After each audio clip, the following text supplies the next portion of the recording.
guys, welcome this week Three. 3 of our series. I'm Reed. I'm Lexia. And we just want to welcome you in today. We are week 3, which is all talking about Tough conversations with your family. And we all understand, we know that we all have tough conversations all the time, but we definitely have tough conversations with our family. So this week, we're going to tackle that. We're going to wrestle with that a little bit, and we'll see how we come out on the other side. Yeah. Hey, what's up? I'm Quentin. Welcome back this week. We're just going to talk to you. We're going to talk about the story of Jacob and Esau today. First, I just want to say I'm the kind of person who likes to get things out in the open. I like to get to the point of things, right?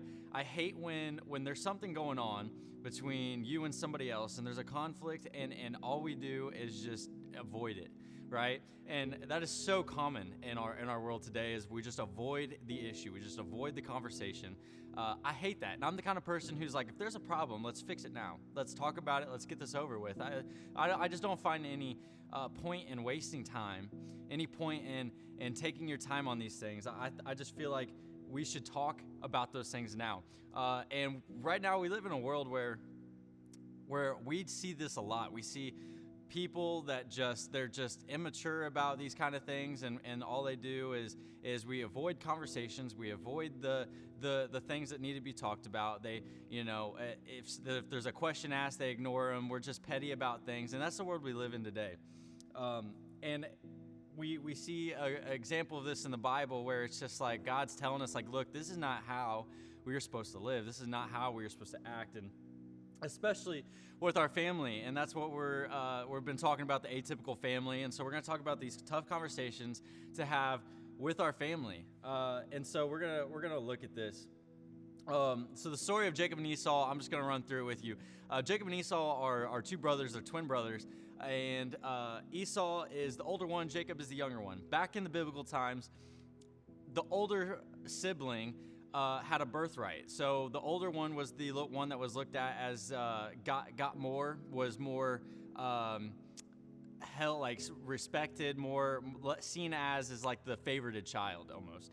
And so the time comes where Jacob and Esau's dad Isaac was old, and he was blind and he couldn't see, and he was just getting to that point, and it was that time where there was a transition between him and giving his son Esau the birthright. And so what ends up happening in the story is Jacob's mother, Jacob and Esau's mother, Jacob basically tricked Isaac, his dad, into giving him Esau's birthright. So we're seeing this as just it's a messed up situation where Jacob, in biblical times, his birthright is so important. It's so much stuff. He gets everything that the father owned. He gets to have all the slaves to be his. He gets everything to be his. And so it's a huge deal. And Jacob tricks his dad into giving it to him instead of Esau. And so it's a really messed up story, and Esau at the end of it realizes he comes and he realizes that Jacob stole it from him, and he's like, are you serious, dude? Like, are you serious? And he even says at the end that he will kill him. He will take his life for what he's done to him. And it's such a messed up story and a messed up situation. Maybe some of you can relate to this. Maybe some of you have siblings where it's just like all you have done your whole life is fight and been in conflict with one another, and you just want to like kill the other person almost. Sometimes maybe literal. Maybe some of your other situations are you have a parent like in the story, Jacob's mom helped him convince Isaac to give him the birthright. And so maybe your story is that you have a parent that is leaning towards maybe your sibling's side than yours. Maybe it's not fair. You live in an unfair situation, unfair household where one person's favored over the other. There's a messed up situation. You're in a broken family. Maybe you can relate. Maybe you can relate to this. And maybe you're like Jacob, and you're that kind of sibling, or maybe you're like Esau. And if you're like Esau, maybe you want revenge, right? And in this story, you're kind of rooting for Esau, like, yeah, go get your brother, like, go get him back and take what's yours. And so we keep reading, though, and in Genesis 33, 4 through 12, it shifts and counteracts everything that we've ever thought. that we've ever known to be true as humans, that we've ever thought and known to be, that we even thought was going to become in the story. We thought that Esau was going to end up killing Jacob, but we see that Esau doesn't want revenge after all these years later. It says, but Esau ran to meet Jacob and embraced him. He threw his arms around his neck and kissed him, and they wept. Then Esau looked up and saw the women and children, and he asked, who are these with you? Jacob said, they are children of God. He graciously gave your servant. Then the female servants and their children approached and bowed down. Next, Leah and her children came and bowed down. Last of all, Joseph and Rachel, and they bowed down as well. Esau asked, what is the meaning of all these flocks and herds I met? He says, to find favor in your eyes, my lord. But Esau said, I have plenty, my brother. Keep what you have for yourself. Jacob says, no, please. If I have found favor in your eyes, accept this gift from me. For to see your face is like seeing the face of God.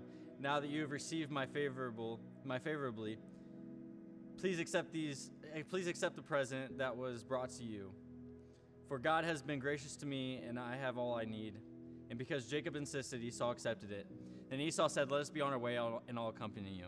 We see that these two brothers had a coming together. They embraced each other, and that situation and that environment that they just created was totally opposite from what we thought was going to happen.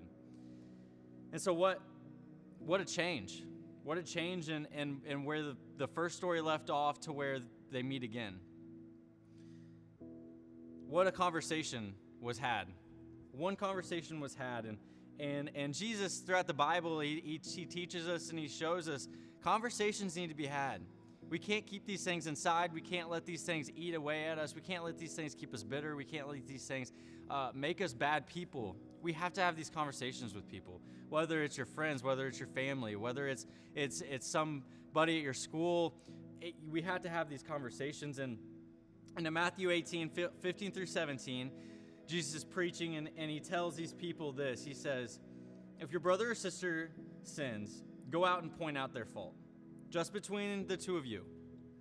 If they listen to you, you have won them over. But if they will not listen, then take one or two along so that every matter may be established by the testimony of 2 or 3 witnesses. If they still refuse to listen, tell it to the church. And if they refuse to listen to the church, treat them as you would a pagan or a tax collector. God loves to see us living at peace with each other, but not fake peace, where we smile at each other but secretly hate each other. And so my question is, where are you living right now? Are you living with that fake peace where you want to act like everything's okay and where you want to pretend that we're all on good terms and pretend that there's nothing going on? Or do you really want to have the kind of peace that Jesus is talking about and have these conversations and deal with these problems and deal with the conflict and have the conversation? Right now, we're all stuck in quarantine at home, and you're probably with your family all the time, and maybe you have brothers and sisters, you have parents who are annoying, and you're just like, maybe it's a parent being annoyed by a child, and you just need to have a conversation. You just need to have that conversation to get on the same page, to say, hey, I'm sorry, to say, hey, I was in the wrong there. Hey, look, can you forgive me? And we see that these things need to happen. In a not-so-typical family, hard conversations need to be had. You know, I think in my family, when I was younger, I was terrified of having conversations with my dad. I remember we'd be home alone, and we'd get home before my parents did from school, and my brother and I and my sister, we would do something that wasn't good. We'd break something. We'd do something that was going to get us in trouble. And the whole time we're just freaking out. I'm freaking out. I'm waiting for my dad to get home so I could tell him what we had done. But then when he gets home, you have to have that conversation with him. And even though it's not easy, you have to have it. And so this is the same kind of thing. We have to have tough conversations. And in a not-so-typical family, these need to be normal things. We see that Jesus teaches us, hey, when we start having these conversations all the time, we start building ourselves. We start building our character. We start seeing forgiveness, we start seeing a actual real peace or actual real forgiveness in these situations. And so I just want to encourage you through these tough times that we're going through to have those tough conversations. Be the initiator of the conversation. Probably in your family, you could probably say that nobody else would have those conversations. Maybe it's you. Maybe it's you, the one who needs to initiate that conversation. Don't wait for somebody else to start it. You're old enough. You are enough. You can start those conversations. So I just want to encourage you with that. Don't hold grudges. Just love them. Just have conversations. Talk to God. And we love you. And we'll see you guys next week. Hi guys, I hope you enjoyed Quentin's message on week 3 about having tough conversations with your family, and we probably have a lot of those in this time as we're so close to them. And this week our verse was James 1:9, and it talks about how to be slow to speak and quick to listen and understand. And I hope that when you look through these questions, it helps you think about how are you handling your tough conversations with your family, and could you be doing a little better and be a little more understanding. So check out these questions. If you're by yourself, you can grab your journal or a notebook or your phone and just jot your thoughts down, and just take a second to be still in front of God and just have God reveal to you what it is that you need to work on, or wherever you are. So just take a second, pause the video, and look over the questions.